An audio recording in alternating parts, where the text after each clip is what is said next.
Welcome to the Success Story Podcast. I'm your host, Scott Clary.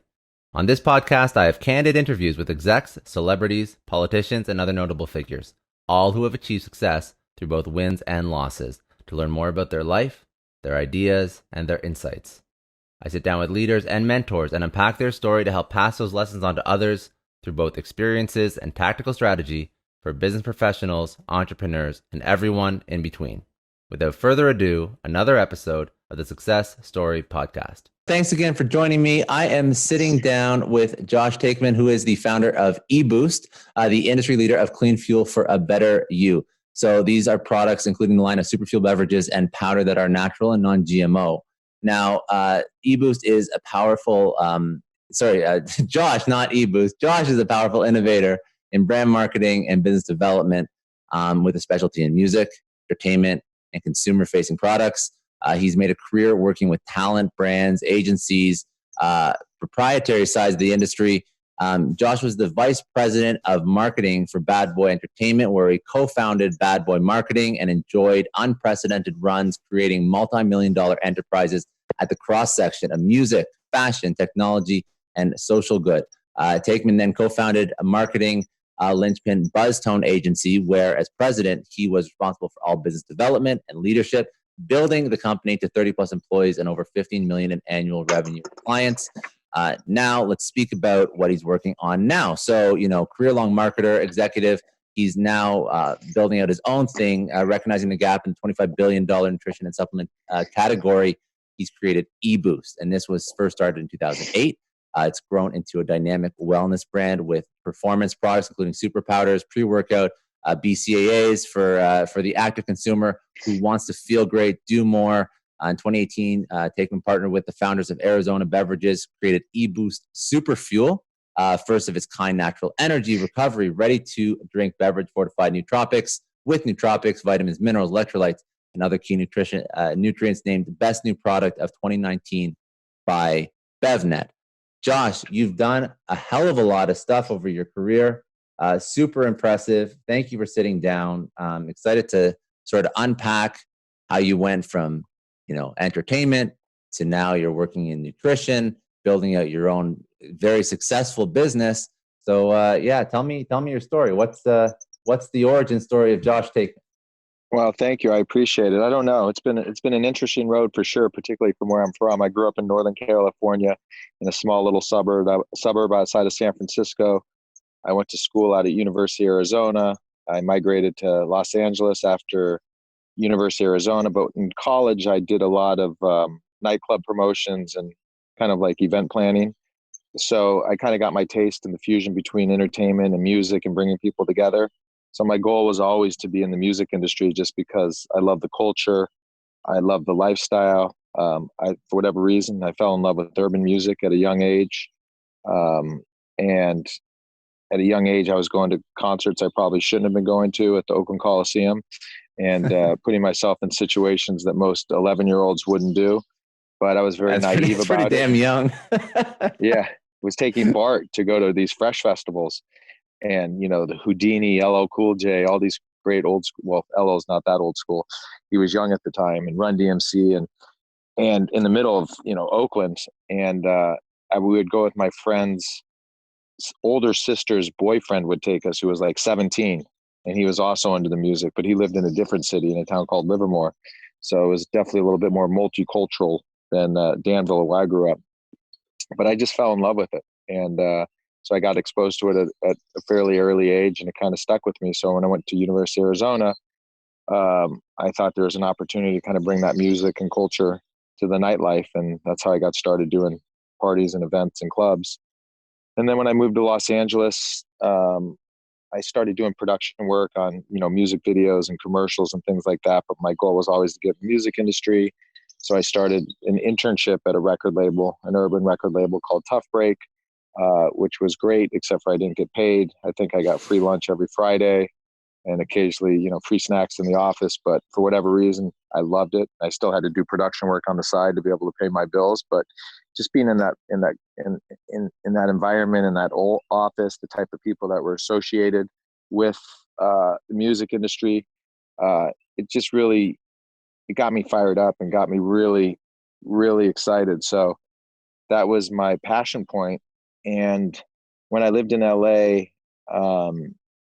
there was an upstart magazine at the time called Vibe, which Quincy Jones was a partner. It was really a New York based magazine. And I got to know the publisher, and she asked if I wanted to come over and be on her starting team doing ad sales. And so I thought it was kind of an interesting way to get paid, first and foremost, because there wasn't really a job at Tough Break for me that paid anything, just because it was a small record label and there wasn't like new positions really being created, because it was a joint venture with a larger record label called A&M Records. So they didn't really need a lot of positions outside of the founder and maybe like a head of promotions.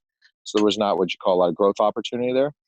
So I ended up going over to Vibe magazine because it was great. It was documenting the culture, the music, the fashion, the lifestyle. And I thought it'd be really exciting to be part of an upstart magazine, particularly something that Quincy Jones had founded. So I was doing local ad sales. I was responsible for doing sales in Southern California. So it allowed me to work with the record labels and the fashion brands and other things associated with that culture. And it kind of put me at the center, which was great. And it gave me a pretty good round of experience of dealing with sales, talent, culture, and that was kind of how I learned a lot of the marketing stuff, because I was also responsible for putting together programs for the partners that we had, and that kind of was allowed me to tap into my experience back in college, putting together nightlife and clubs and concerts. And that was great. And I did that for like a year and a half. And then I got recruited to go to an entertainment marketing company, where really it sounded better than it was on paper, because I got kind of wooed. At that age, I just kind of got really excited about making a lot more money. Yeah. And then I was under the impression that it had lots of travel associated with it. So my job in Southern California was just Southern California. So outside of like having to go to New York, potentially going to New York for like a big sales conference, which I would have gone to had I not left, there was really no travel. And I thought this would be a great way to get out and see the country and go to high profile events. And so I was doing that. And I went to New York for my first time for a trade show in DC, because I had a friend that lived in New York. And so he was modeling. So I went and visited him, and I just couldn't believe that a human being lived in such a small space and paid so much in rent coming from Southern California. I'm like, Yeah. You're paying like $1,500, and you would open the door and you're in his bedroom, basically the front door almost banged up against his bed. It was, I don't even know how you call it a studio. But I was just, after spending a week in New York and just getting immersed in the action and the pace and the lifestyle that New York, that's exclusive to New York, I just became so energized being there. I basically looked at my other friend. I think I literally had like 3 friends that lived there. And I mean friends that like I could call them up and stay at their house. I might have known a handful of other people casually, but like 3 people that I could have stayed at their house. And I'm like, I'm moving here. And my buddy's just like, yeah, right. I said, no, I'm moving here. I'm quitting my job and I will be here. He's like, all right, if you get here in the next month, you could stay at my apartment as long as you want for free. I'm like, done. I go, I'll be here in 21 days. And I literally went back. I quit my job. I collected like 4 or 5 or 6 grand in commissions, which at the time felt like a lot in 1996. Well, it was enough for, I think I was 24. So I went back. I returned my car. I dropped all the stuff off at my parents' house, and I bought a one-way ticket to New York. And I landed, and I went to my friend's apartment, and I said, I have no job. I'm staying at a friend's house. I just know I want to get back in the music industry and experience living in New York. And that was kind of like the hook that got me there. Yeah. And then what's the steps from, that, thank you for the story. So where do you go from there to VP marketing at Bad Boy? That's a big jump. You finally get to New York, and obviously that's where the kind of music and culture and everything that you're sort of involved in. And I see everything sort of compounding in your life. It's sort of like all coming together. So I get it. But like, how did you make that jump? Like, where did you get involved with Bad Boy at all? Well, it's funny. So I spent the first, call it 2 or 3 months in New York, going out every night, and getting immersed into the nightlife and the culture, and just meeting lots of amazing people. And I wanted to get back in the music industry. But it was kind of weird. For some reason, I was like too proud to be an assistant, but not really qualified to be a product manager. And that would have been kind of like the spot for me. So I was interviewing at different record labels and different people that I had relationships with. And there was really not a position for me because I kind of fell in between, but I really should have taken an assistant job, to be honest with you. Because I always believe that if you're really passionate about something and there's a company that you really want to work for and you're talented and you work hard, the best way to grow, the best way to get into a company is starting at the very bottom, if that's your only entry point. But if you're waiting for that perfect job, it really opens up. And if it does, it's usually someone internal filling it. So my motto is always like, if you're talented and you're passionate and that's the company you want to be at, you just find an entry point. You find a crack and you're like water in a crack. You just find a way in. And then if your talents will speak for themselves. So the truth is I probably should have taken like 1 or 2 assistant jobs because it would have been, like one was at Def Jam, which would have been incredibly exciting. Yeah. But I didn't for whatever reason. I look back, maybe I was just a little too arrogant. And so I ended up taking some other jobs that I absolutely hated because I wasn't passionate about it. But at that point I ran out of money and I needed to work, and it still was like connected to entertainment, but there was no sizzle to it. There was nothing that got me excited every day other than collecting the paycheck. So ironically, I ended up going to Florida for a tennis tournament. My friend was the head of marketing for Hugo Boss, and they were the sponsor of this big tennis tournament in Miami. And she said, why don't you come and help me run the VIP suite for like a week? And I'm like, a free trip to Miami for a week? I'm in.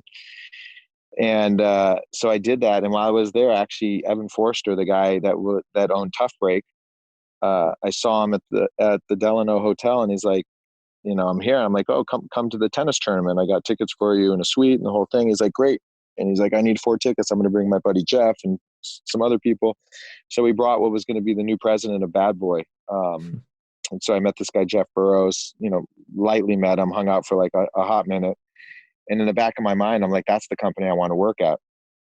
I was always a huge fan of Puffy as a producer and his, even when he was at Uptown Records as an intern and the work that he did with Mary J. Blige and Jodeci and Heavy D. I'm like, this guy's a superstar. Like, this guy's got the Midas touch. And Bad Boy had Craig Mack and Biggie and Total. And I'm like, now that is someplace that I could totally dig in. And I think I could add value in connecting kind of the I always felt like there was a bridge to be built between corporate America and the power of music and their ability to touch and influence people.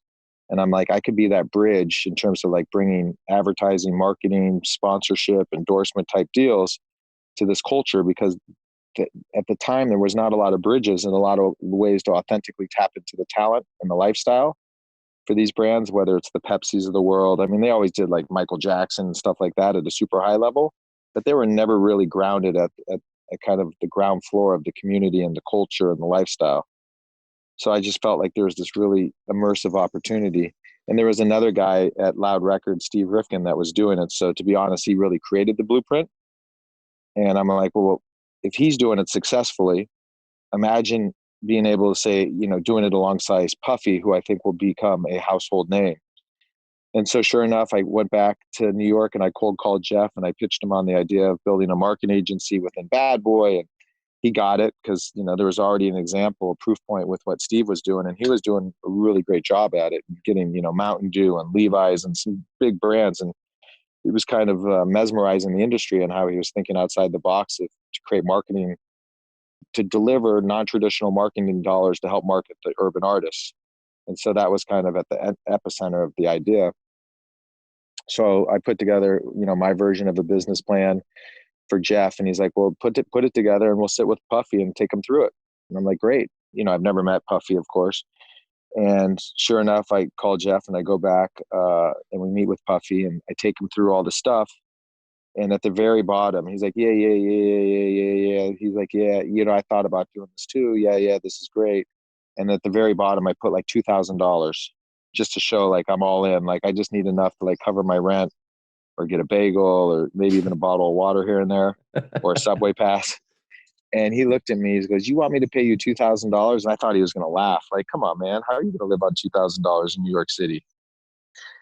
And he goes, I go, yeah. I go, I just really want to show you that I'm committed and I'm like, I'm willing to, do sweat equity and put, he goes, you ain't getting shit. He goes, I'm not, he goes, you eat what you kill. Because I ain't paying you shit until you make me money. And I'm like, wow. I go, well, how do I live? He goes, that's not my problem. That's your problem. So, That's so hard here's the knocks, iron. man. That's hard knocks. So here's the irony. Just a few months before, I was too proud to be an assistant and get paid. And now I hear I'm willing to go work for free as a glorified intern, right? It's like you come work for free and you eat what you kill. So sometimes you have to be careful of the path that you choose.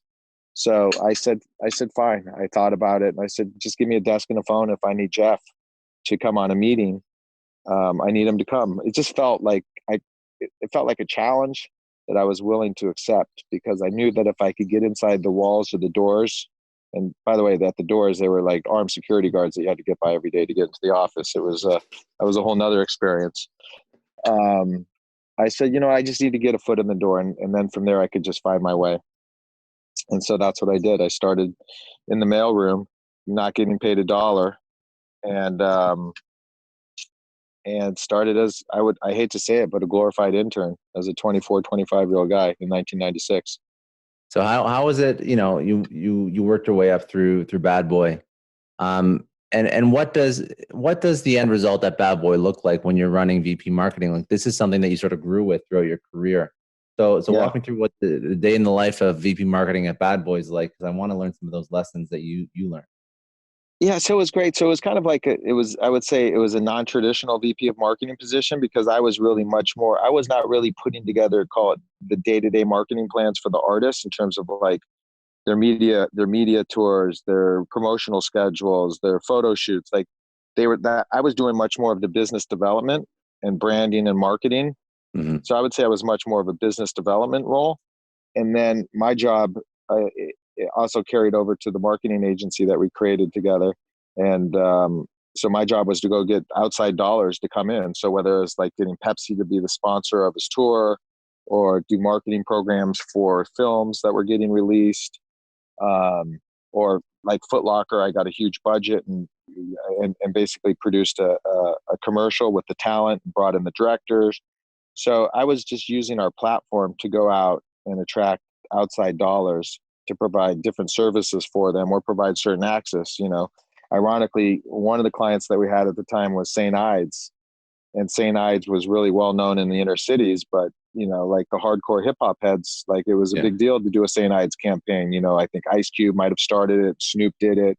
Who else did it? Redman did it. And so at the time, they're like, we want to get this guy Jay-Z. And so I'm like, oh, okay. And so I literally saw Jay-Z and his partner at the time, Damon Dash, in a nightclub. And I went up to them. I'm like, hey, I'm Josh. I work at Bad Boy, blah, blah, blah.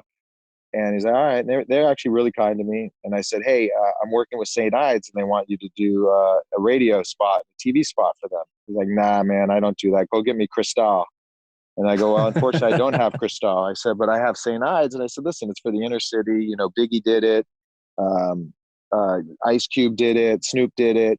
I said, it definitely touches your core consumer. He's like, nah, man, I'm Cristal. He says, go get me Rolls Royce or Cristal. And I said, it's 150 grand. He goes, Damon, give me your number. And so literally, Damon gave me his phone number and I had, I think like 4 weeks to create the radio spot. I had to get them to sign the contract and do the radio spot. So I'm excited now. So I go back to the client. I'm like, I got Jay-Z. He's going to do the radio spot and possibly the TV spot. So I'm going through the motions. I'm dealing with his business manager and he checks all the boxes. And so now I have a contract I got to get Jay to sign. And John's like, that's on you, buddy. You got to get him to sign it. He goes, I don't have time to chase him around for that. And so I literally showed up in the hood in Brooklyn with the contract. And I said, yo, if you want to get this check, you got to sign this contract. So they're like, wow, this guy's wild. Like he showed up in the like really deep inner city while they're shooting a music video to get it signed. And so I get it signed and I get Damon's cell phone number. And now I got to get the radio spot done. So I'm calling Damon like every single day, like, yo, I got to get this done. Like, when can he's like, oh, tonight, meet, hip hop at this studio at this time. I show up, no one's there. It's going straight to his voicemail. There's no like texting back then. There's no email back then. So you literally had their cell phone number. Yeah. So that's all I had. So I'm stalking him like crazy. And now I got like 4 or 5 days left to get this done. And by the way, I don't get paid unless I get it done. If this doesn't get done, I don't get paid. And so finally, I'm stressing Damon so hard. He's like, yo, I can't take you anymore. You have to call Jay directly. Like, like you got to deal with his assistant, Carlene, or here's Jay's cell. Like, you got to just get him yourself if he wants this money. So I literally stalk him so hard. He's like, fine, fine. Meet me at this studio at this time. So he showed up on time, goes in the studio. He's like, what do I have to say? I'm like, you got to say St. Ides this number of times and this, that, and the other. He literally goes in, like, I think the producer was this guy, Timbo King. He played a beat. He's like, nah. He played another beat. Jay's like, nah. He played another beat. He goes, yeah, that's it right there. He goes, play that for me. And he played it. He goes, play it again. He played it for me. He goes, all right, hit play. And he literally like one timed it. Like he just like nailed it. And he's like, are we good? I'm like, you got to do it a couple times. Like, come on, man. We got to have a bunch of different options. And you got to say this one more time. And literally he nailed it on the first take. Man. And I have to find that I have that DAT somewhere in my storage, because that would be a nice piece of archival footage to have Jay-Z doing a St. Ides spot. That's a, you know what, you went through a lot of shit to get that job, but that's a fun story. Not many people can say that not many people have that kind of story working in any sort of role in a business. You know what I mean? Like working your way up, and like you said it, you were VP marketing, but you were doing everything. Yeah, VP marketing by name, but like, jack of all trades. Realistically, you're doing the sales, you're collecting the checks, you're getting the signatures, you're legal, your HR, your finance, your sales, your marketing. Back then you had to do it all. And that's, I Yeah. think, where I learned, like, you literally got to roll up your sleeves and you got to just grind. And Yeah. anyone that says that they're not grinding and hustling to get things done, then they're not really about the end result. Yeah, that's good advice. That's very good advice. So let's after Bad Boy, there's things in between Bad Boy and EBoost. What are notable things that we can spend all day? Yeah, some really good stories, but I do want to talk about what you're working on now. So what are the steps between Bad Boy and EBoost? So, I did that at Bad Boy for a while. And honestly, I had some really unbelievable deals set up with Puffy, because I was really almost doing like this venture business. And unfortunately, he had 2 big legal incidences that set back a lot of big opportunities.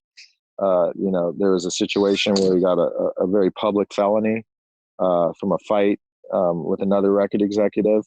And then there was the whole gun charge with Shine and the shooting in the club and Jennifer Lopez. So that also unfortunately killed a bunch of other huge deals that I was working on. So after that, I was just like, man, I'm beating my head against the wall. I'm getting things to the finish line. I mean, we had some deals that were like game changers. I mean, back in '97, I had a joint venture with Nantucket Nectars to create a line of fruit juices. So it was going to be called Tom, Tom, and Puff. Literally everything was done. All we had to do was just sign the contract. And then that felony hit, and they called me and they're like, yeah, I'm so sorry, but we have Cadbury Schweppes as an investor and we can't be in business with a felon. And this is before social media. So, but back then Puffy was a household name. So it was on MTV, it was on VH1, it was on BET, it was in the newspapers. So everyone knew about the situation. So I just look back at that one deal in particular, and there was nothing, it would have been a game-changing opportunity for us to enter the beverage industry that no one had taken the approach of using a powerhouse like him and our marketing ability, and something there was a huge void in the marketplace, especially for the urban consumer, creating urban inspired flavors that really appealed to their taste palette. And with him behind it and the ability for him to leverage all the other talent. I mean, it's really kind of what Ciroc is today. Yeah. So imagine if we had a Ciroc type of marketing approach back in 1997 when no one else was doing it. Now there's a lot of people doing it. He's just been wildly successful with Ciroc, but back then there would have been no other competitors approaching it that way. Yeah, no, for real. So yeah, I wouldn't be sitting. So if that happened, I wouldn't be sitting here talking to you. I'd be somewhere, on a boat on an island somewhere. Hey, listen, man, you can still talk to me. I don't care if you're on an island. Yeah. You can yeah. No, I feel you that like you had a lot of good stories, and one of the things I'm noticing is you're really paving the way for a lot of new innovative concepts and opportunities at the time. So, where you were at that intersection of culture and music and marketing and business and commerce and partnership and brand. And that's something that now we see everywhere. But like you mentioned, it didn't happen. But that seems to be a trend, right? Like that, your ability at least to find those gaps. Because if I think about even sports and nutrition and what you're doing with EBoost, it's not like it's hard to make headway in the sports and nutrition industry because it's saturated. But you seem to have like a knack to find those gaps. Is that something that's innate, or you just hustle, you figure it out, you do your research, you're curious, what's the the secret to defining these things? It's definitely not research, that's for sure. It's definitely much more of an instinct. I mean, again, like there's multiple people. Like I can look back at my career, and there's real VP of marketing guys that went to business school, guys that worked at Fortune 500 companies that have like a real VP of marketing playbook. Mine was much more of a school of hustle playbook. So, those guys had multiple assistants and were dictating on what to do, and they're whiteboarding. We were much more like our sleeves were rolled up and say, how are we going to make this happen, and how are we going to connect some non-traditional dots? So, I would say that my path has been definitely different than a traditional marketing person. And that's why I play kind of in more non-traditional spaces. The music industry is not necessarily a traditional corporate type of position. And my marketing agency that I created after Bad Boy was not a traditional kind of marketing agency. It was much more experiential lifestyle.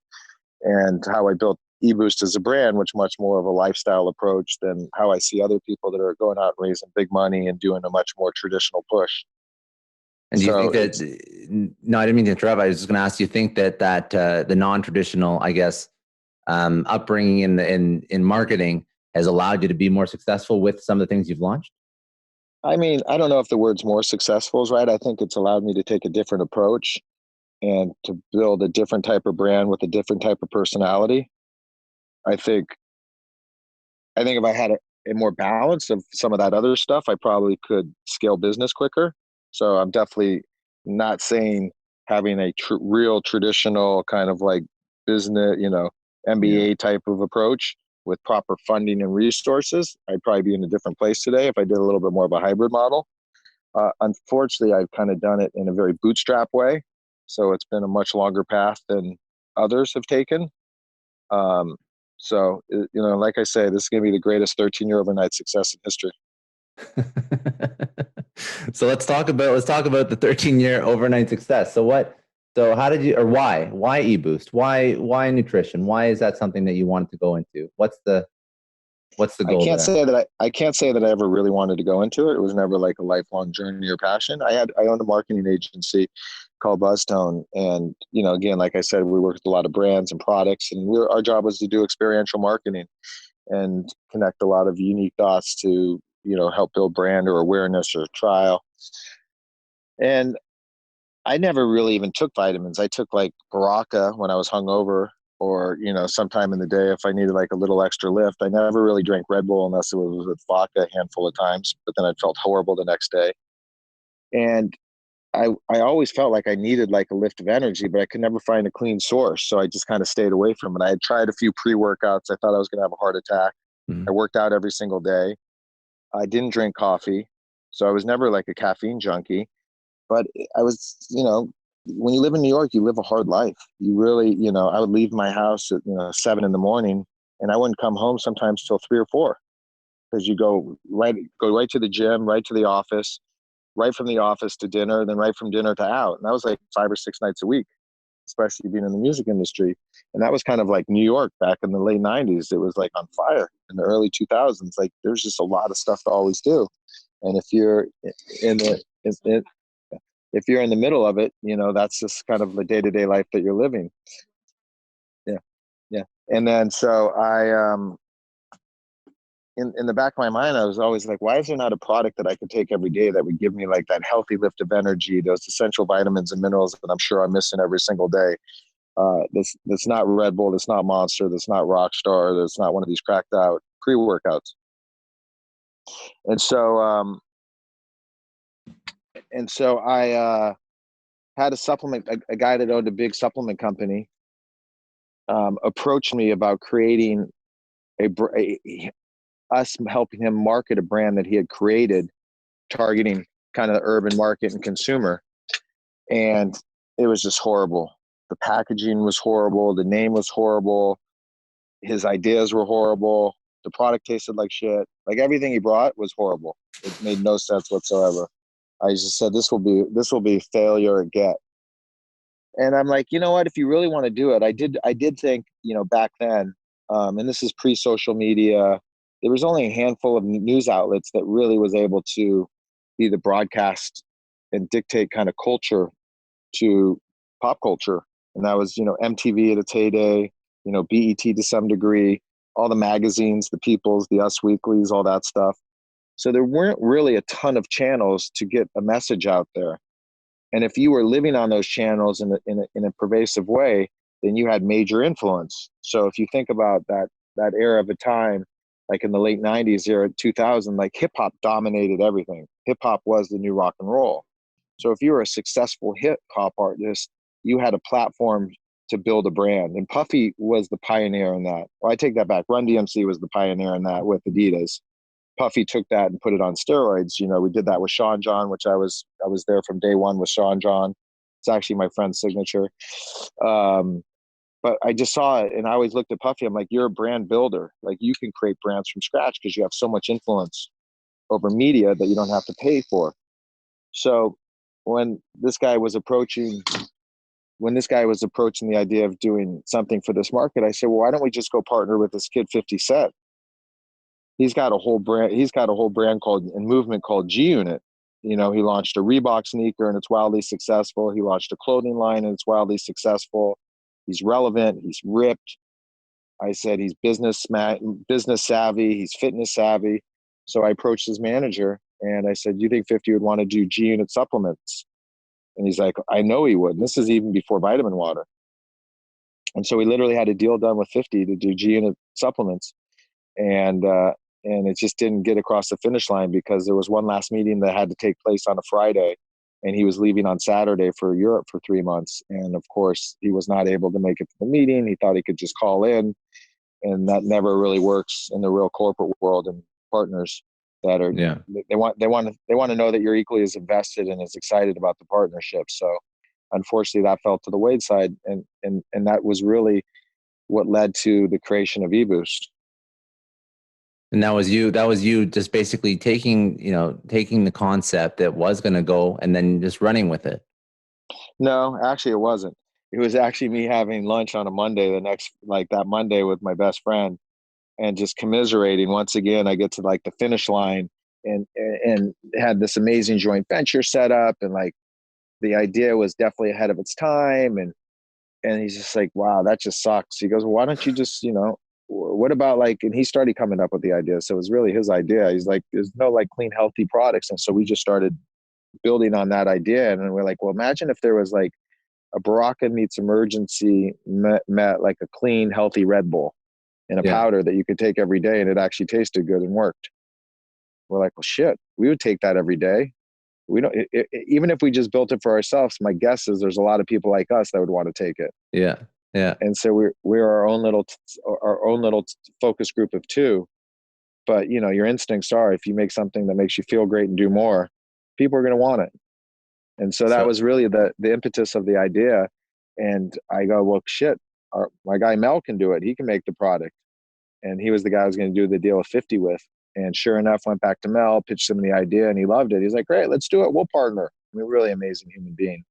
God rest his soul. And so we spent, 9 months with him trying to develop the product. And unfortunately, he was an amazing chemist, but he was not an amazing marketing person. So every time we went back to samples, it didn't taste good and the product never fully dissolved.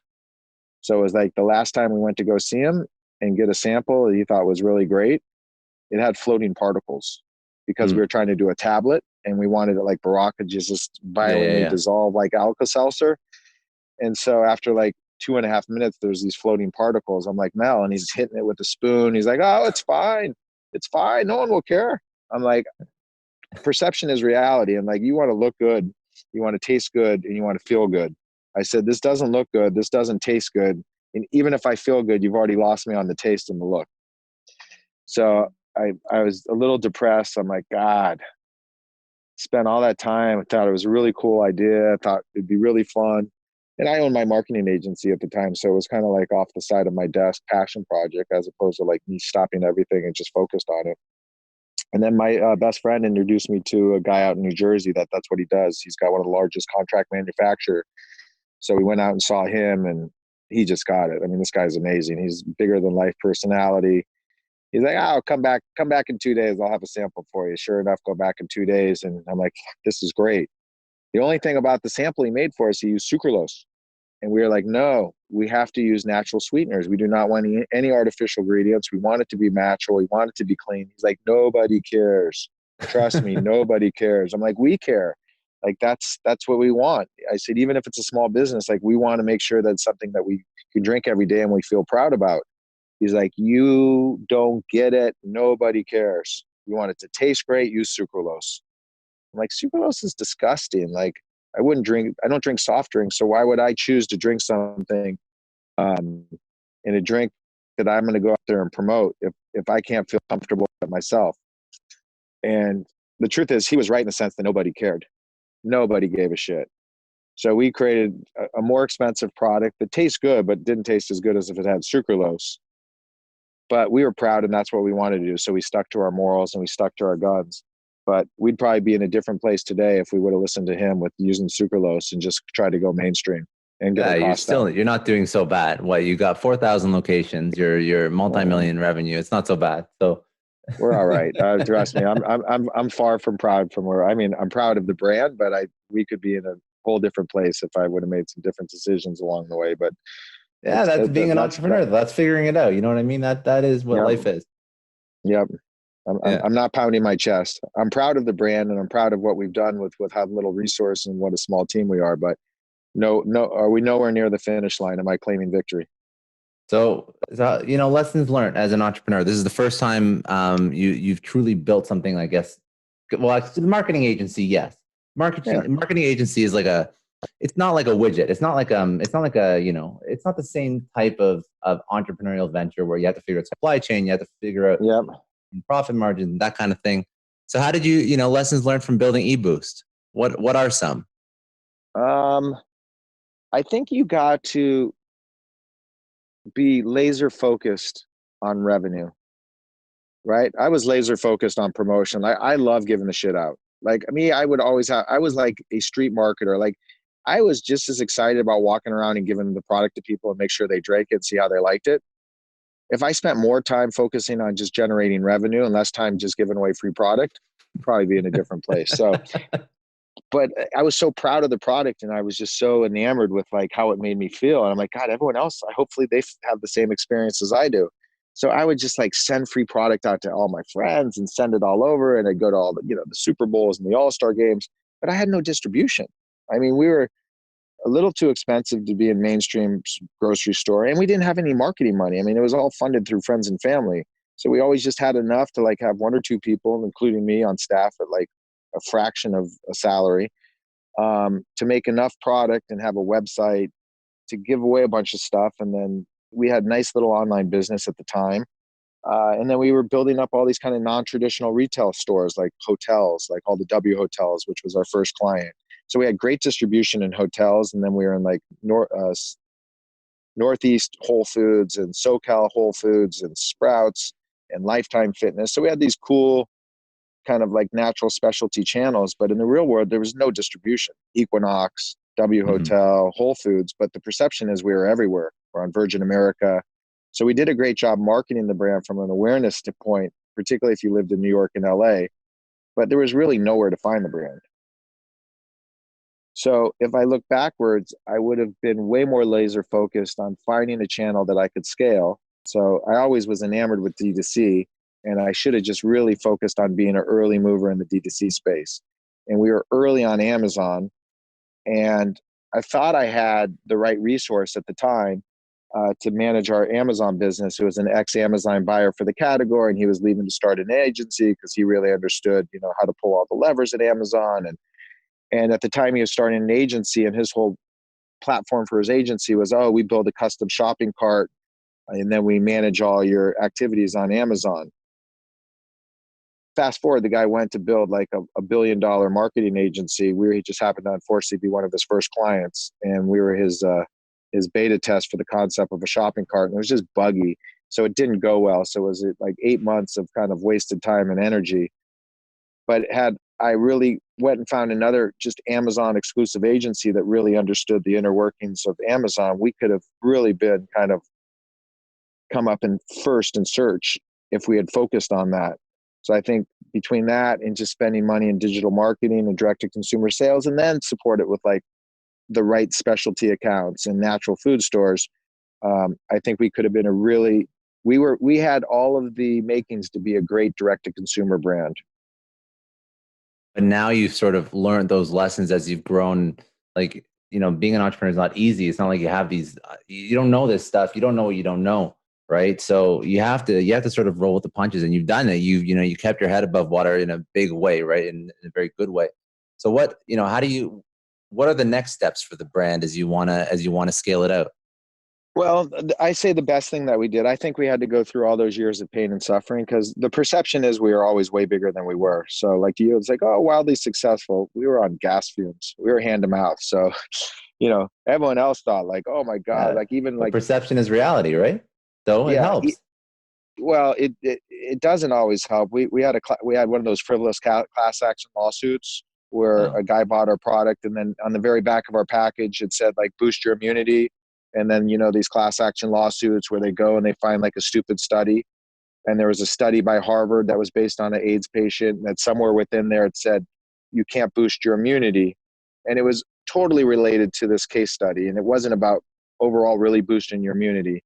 Nonetheless, they do these heinous class action lawsuits of one where this guy never even was able to, he lied 3 times to a judge where he purchased the product. He said Target. We're like, we've never sold at Target. Oh, that's right, I bought it at CVS. I'm like, we never sold it at CVS, and we had to prove that. And then the third place we never sold it, but sure enough, we had to settle with this guy. And this is the irony, is the judge goes, well, I see you guys everywhere. You guys have to have a lot of money. That was her statement to me. I said, I'm happy to show you our books, because we are not making a lot of money. As a matter of fact, we're losing money. But the fact for you to say that you think we're making a lot of money because you seem to see us everywhere in New York, and you're going to base the settlement on that, that one really crushed me, is having to settle when someone lies about something. But I got sidebarred on that, but I'm sorry about that. No. Well, I was going to say it's a lesson though for an entrepreneur. You deal with a lot of bad people. Well, here's the real lesson. There are a lot of bad people out there, and unfortunately, there's a lot of bad lawyers out there. So you always have to protect yourself legally, and you always have to know where are the areas of risk and danger in your business, because in the nutrition space, there's all these stupid props, and there's all these low-hanging fruit for these lawyers to come after you. And California is egregious with their class action lawsuits. And it's really a stick-up, because they just have boilerplate templates that they just file, and they really just force you to settle because it's just nuisance. So no matter what business is, I always say you're at risk, and so you have to understand your risk and make sure you're safeguarded against it, right? So like if you're a restaurant or if you're a brand, and you don't have visually impaired on your website, you're at risk, right? Like restaurants, if you don't have proper handicap access, you're at risk of a frivolous lawsuit. So you just have to protect yourself and understand what those potential pitfalls are. No, that's a tough lesson to learn, but it's, like as I speak to a whole bunch of people who've built different types of businesses, it's one that I try and draw out. It's just like, there's a lot of good, there's a lot of, working for yourself, not working for somebody else. There's a lot of shit that comes with being an entrepreneur, a lot of tough times, a lot of stress, a lot of bad people. It's not easy. It's definitely not easy. No. And by the way, not everyone's meant to be an entrepreneur. The success ratio is so low. The pain, the suffering, the risk, what you give up in doing it, it's like, it's not for everyone. Yeah, no, that's a very important thing. If you're looking to start your own thing, not to like dissuade people, but just like to like understand the amount of time invested. I speak to like VCs that invest, and they're just, and the ethical ones up front say, if you aren't ready to spend the next 10 years of your life eating shit, don't start a company. Yeah, exactly. If you can't go, if you can't be prepared to like be in the trenches, the trenches, it's not for you. Yeah. It's just not for you. Anyways, on a more positive note, I don't want to make everyone all down on a Friday afternoon, but no, I appreciate the story, and I think that like a lot of lessons learned. And I didn't ever really pull out of you. Where do you want to take EBoost? What's your vision for growing this, scaling this? Well, we really are, our whole platform is a clean fuel for a better you. So we just launched some amazing BCAs, which we're super proud of and excited and getting great reviews on. I mean, really our hero product is basically our legacy product, Super Powder. We went to Arizona Beverages, a little under 2 years ago and said, guys, you have this amazing company, this amazing portfolio, but you don't have any premium functional beverages in your portfolio. You got the infrastructure, you have the expertise, you have the distribution, you're independently owned, so you can make decisions fast. I said, imagine if we took our little brand in the hottest category in energy, and the big white space in energy is clean energy, as Bang was disrupting the category. I said, we already have like a really amazing brand that just needs to be plugged into a platform. So imagine if we partnered with your talent, skills, infrastructure, with our brand and our unique marketing, we could do something really special. And so it took a while to convince Don, the owner, but thankfully for his sons, Wes and Spence, they were really behind it and they got it. They're like, there's a void in the marketplace for a product like this. They're like, I could be proud giving this to my friends, because they would drink it. And so we spent about close to a year developing the product, because Don's whole thing was like, unless it tastes great, I'm not doing it. And so we let him be the final say on taste.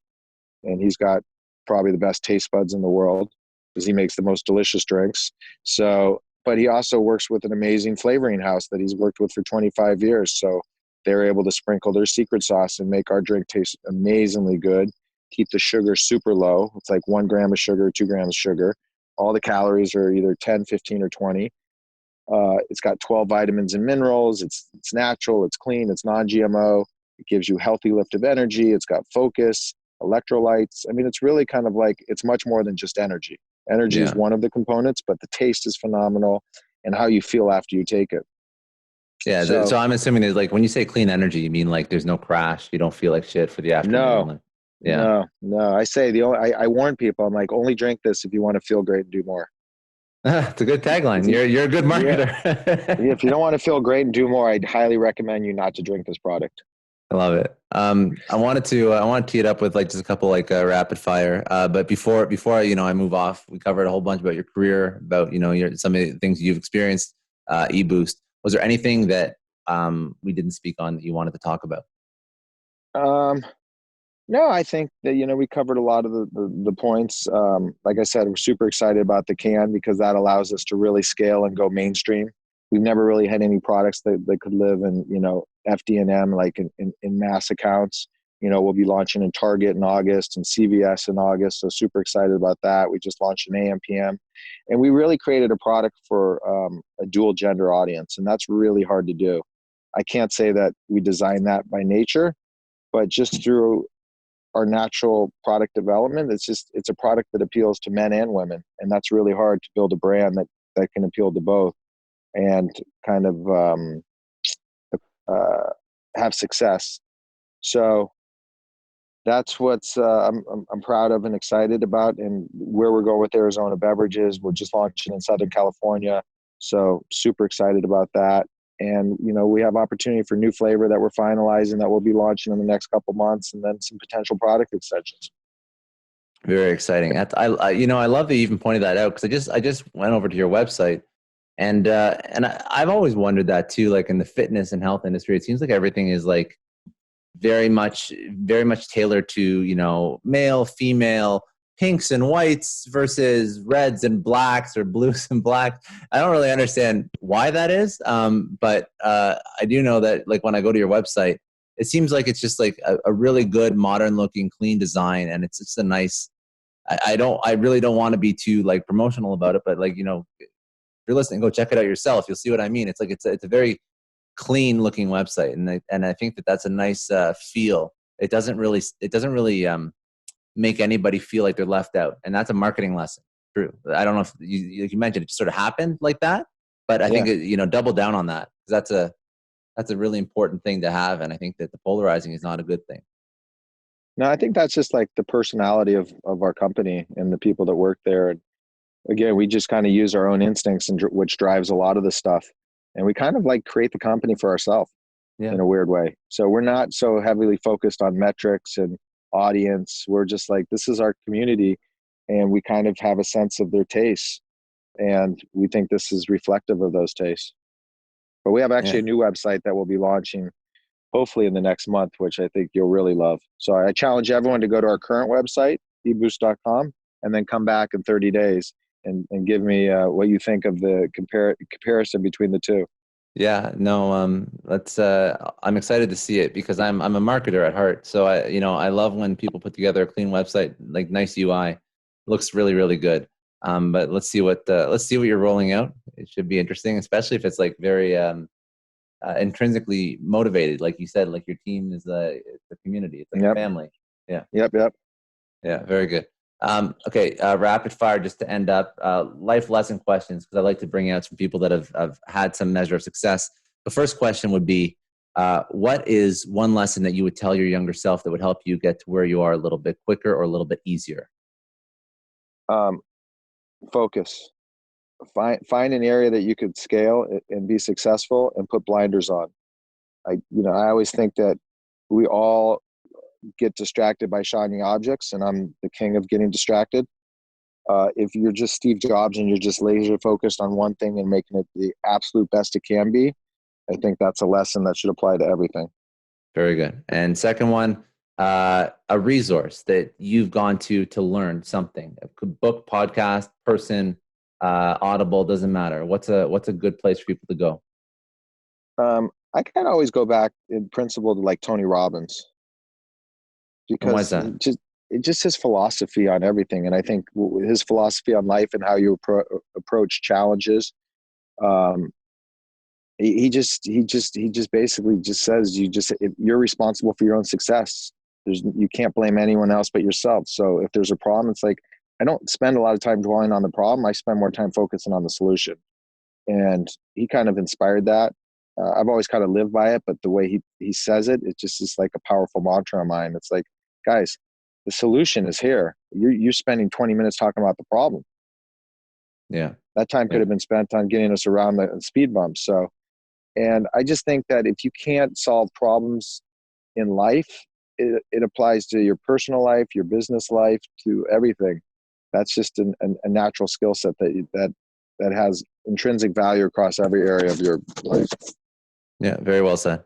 And I guess lastly, where do people go to find out more? You mentioned the website, but do you have social that you want people to go check out? Yeah, so we're on Instagram. You can engage with it on Instagram. We're always doing fitness events. We're really tied into the fitness community. You can go to eboost.com. If you have any questions or ever need anything, you can always email me, josh@eboost.com. We're really accessible. We're a small team, but we're really engaged. I personally respond to almost every single email that comes into our customer service. I like, that's where I get kind of the pulse of what's happening and feedback.